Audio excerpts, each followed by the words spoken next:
રૂપાવટી ગામમાં 90% મતદાન થયું અને 100 અધિકારીઓ અંદર બેઠા હતા. કિરીટ પટેલની કાણ લઈને આવ્યા હોય એવું મોઢું કરીને બેઠા હતા. એક પણ અધિકારી પાસે જવાબ નહોતો કે આ 90% મતદાન રૂપાવટીમાં થયું એ બોગસ છે કે સાચું છે, કેમેરો બતાવો. તો મને સ્પષ્ટ ના પાડી દીધી કે કેમેરા બેમેરા બતાવવામાં નહીં આવે, ચૂંટણી પંચની ગાઈડલાઈન છે, બતાવવાના જ ન હોય કેમેરા, તો મૂકો છો શા માટે? દોસ્તો, આજે 100 જેટલા મોટા મોટા અધિકારી અંદર સ્ક્રુટિનીમાં બેઠા હતા. મેં રજૂઆત કરી ધારદાર આક્રમક કે દેશને બચાવવાની જવાબદારી તમારી માથે છે, બેશરમ ન બનો.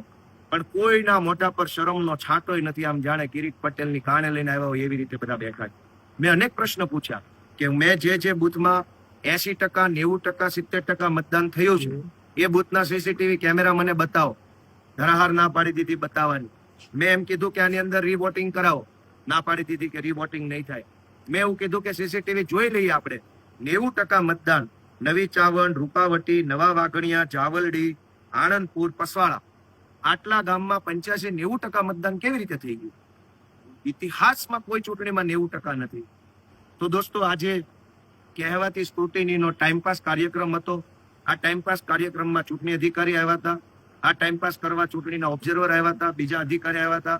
બધાએ કલાક ટાઈમપાસ કર્યો, પબ્લિકના પૈસાની ચા પીધી અને ભાજપના ગુંડાઓએ, ભાજપના લુખ્ખા તત્વોએ જે આ બૂથમાં બોગસ મતદાન કર્યું છે એને અંદરથી મનમાં તાળીઓ પાડીને વધાવી લીધું. અને મેં જે વાંધો રજૂ કર્યો એ વાંધા ઉપર મોઢે સેલોટેપ મારી ધૂતરાષ્ટ્રની જેમ મૂંગા બેસી રહ્યા. આજની આ સ્ક્રુટિનીમાં હું અહીંયા સેન્ટર પર છું.